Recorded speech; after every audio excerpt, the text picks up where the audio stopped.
Para suster, bapak ibu, rekan-rekan muda yang terkasih,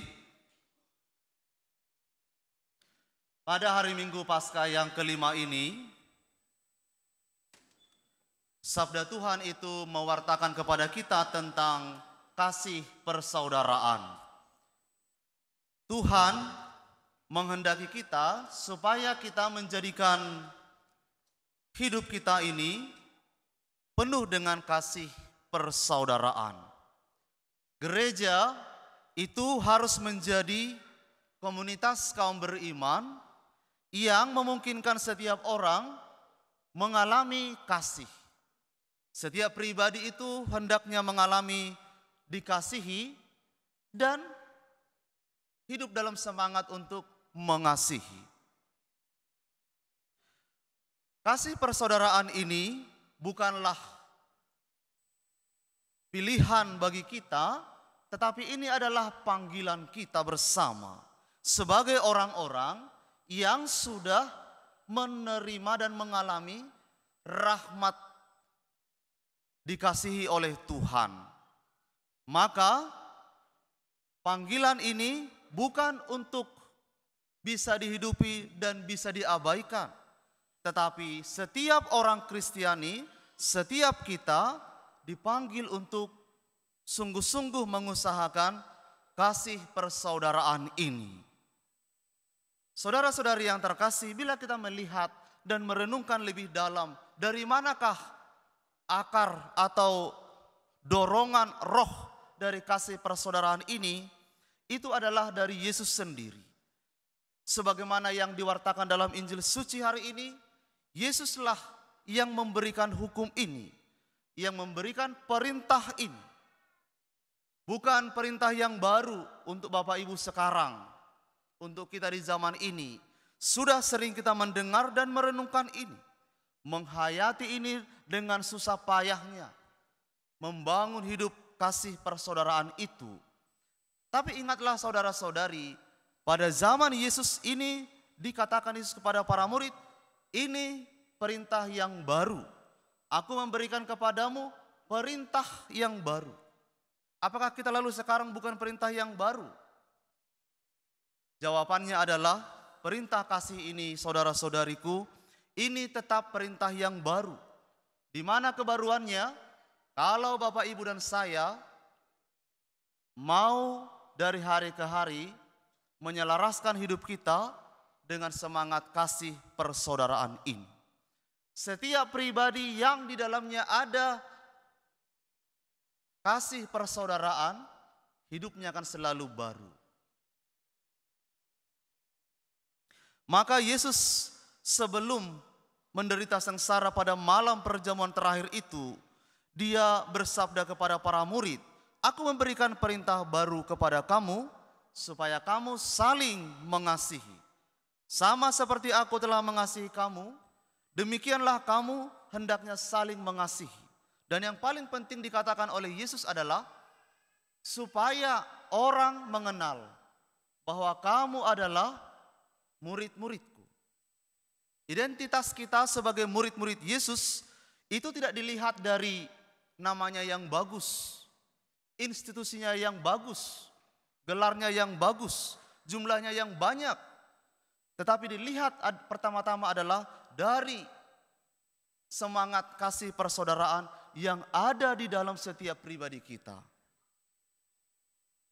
Saudara-saudari yang terkasih, dan kita tahu dengan baik, ketika Yesus mengatakan ini kepada para murid, Yesus lalu menanggalkan jubahnya, mengenakan kain yang kecil, lalu Yesus itu membasuh kaki para muridnya. "Jika aku adalah gurumu membasuh kakimu, hendaklah kamu saling juga membasuh satu sama lain." Jika Yesus sudah memperlakukan Anda sekalian sebagai orang yang dikasihi, berusahalah sungguh-sungguh juga menjadi kasih saudara bagi yang lain. Tidak ada kasih yang lebih besar selain daripada seorang yang memberikan nyawanya bagi sahabat-sahabatnya. Itu sabda Yesus. Dan ini jugalah yang kita alami, dan kita juga hendaknya memberi diri yang sama kepada saudara-saudari kita. Mengapa Yesus, para saudara-saudari, memberikan perintah ini? Apakah tidak ada perintah yang lain? Ada banyak perintah yang bisa diberikan oleh Yesus. Tapi Yesus itu tahu bahwa perintah kasih persaudaraan ini adalah esensi terdalam dari kehidupan orang Kristiani, para murid. Dan Yesus tahu bahwa nanti sesudah Yesus itu menderita, ketika Yesus itu menderita, para murid ini akan mengalami guncangan yang begitu besar. Mereka akan merasa ketakutan. Hidup dalam bayang-bayang ketakutan membuat mereka gelisah. Bahkan mereka bisa kehilangan imannya, terguncang imannya. Dan benar Bapak Ibu, lihat setelah Yesus itu kemudian dini hari ditangkap, dibawa ke tempat pengadilan, disesah di sana oleh para prajurit itu. Bahkan seorang yang besar seperti Petrus pun itu tidak sanggup untuk setia kepada Yesus. Petrus dengan segala keangkuhannya, dengan segala kekuatannya, dia harus memandang wajah Yesus, menatap matanya, dan dia mengatakan di situ, dan dia sebelum itu mengatakan, aku tidak mengenal orang ini sebanyak 3 kali. Dan disitulah Petrus meneteskan air matanya. Saudara-saudari, Yesus tahu bahwa pergumulan yang akan dihadapi para murid sesudah penangkapannya itu akanlah mengguncang iman mereka. Tetapi saudara-saudari, hanya kasih persaudaraan inilah yang memungkinkan para murid untuk tetap hidup dalam persekutuan, hidup dalam kelompok mereka, hidup dalam komunitas. Kasih persaudaraan inilah yang membuat nanti para murid itu dapat menerima satu sama lain. Bukan hanya yang kuat diterima di sana, tetapi juga yang lemah, yang rapuh, yang tak berdaya. Bukan hanya yang kaya ada di sana, tapi juga mereka yang berkekurangan. Itulah komunitas yang hidup dalam kasih persaudaraan, di mana setiap orang mendapatkan tempat untuk dikasihi dan hidup mengasihi. Saudara-saudariku yang terkasih dalam Tuhan, kiranya perintah Yesus inilah menjadi inspirasi kita sepanjang masa. Dari dulu gereja menghidupi ini, dan saya yakin perintah ini juga akan membimbing banyak orang, membimbing Anda sekalian, membimbing saya untuk hidup dalam kesucian. Kita menyadari Bapak Ibu Saudara-saudari bahwa perutusan kita di dunia ini tidaklah baik-baik saja, bukan? Penuh dengan pergumulan, penuh dengan penderitaan. Bahkan Yesus di perikop yang lain sudah menyebut dengan lugas, aku mengutus kamu ke dunia ini seperti ke tengah-tengah kawanan serigala. Seperti seekor domba ke tengah-tengah kawanan serigala. Untuk menunjukkan bahwa di sana bukan hanya damai yang ada. Di sana bukan hanya keheningan yang ada. Di sana ada pertikaian. Di sana ada ketidakadilan. Di sana ada kebisingan, keributan, dan segalanya. Tetapi Yesus juga memberi jaminan kepada kita, kepada orang yang percaya, aku menyertai kamu sampai akhir zaman.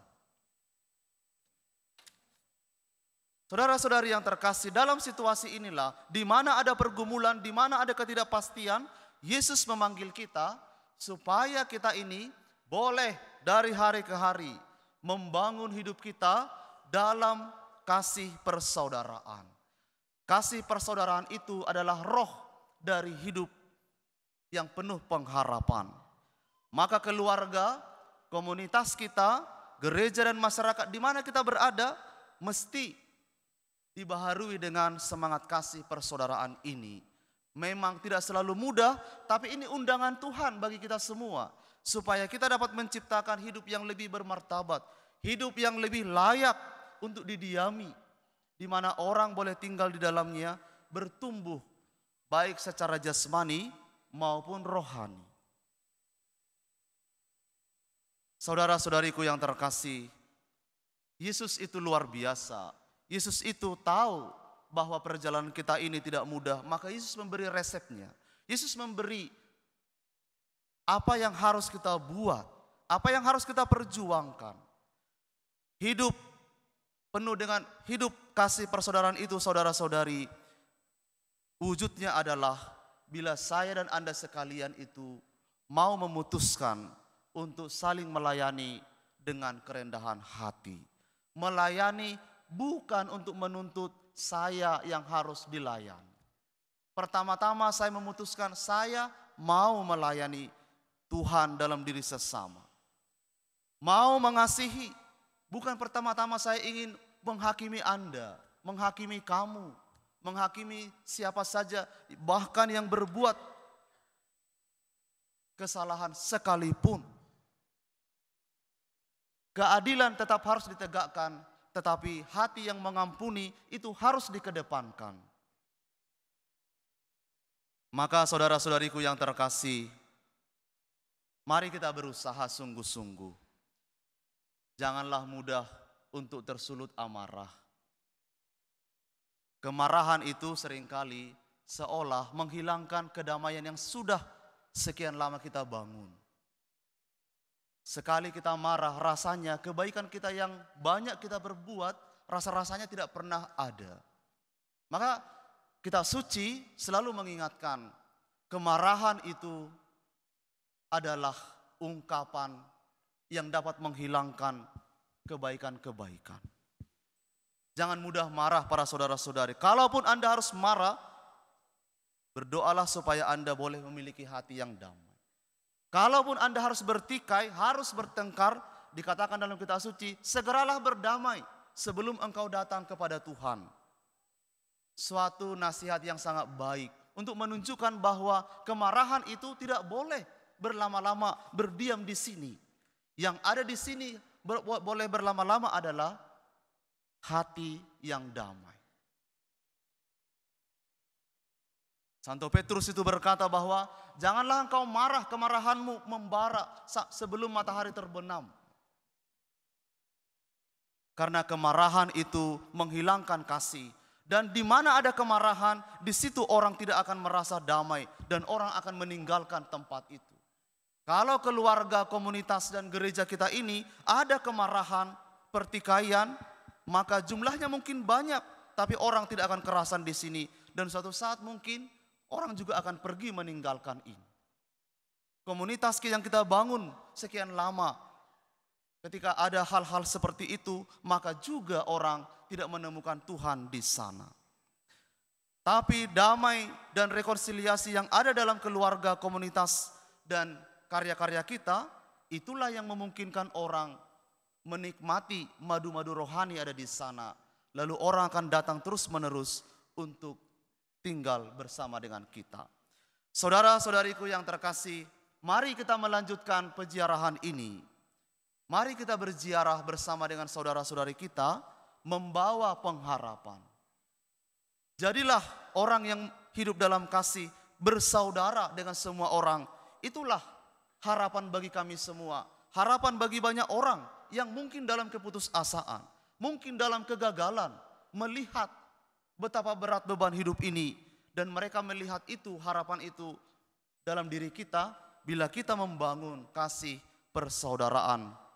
Mari saudara-saudari, kita berjalan bersama dengan saudara-saudari kita, terutama mereka yang lemah, miskin, dan yang tak berdaya.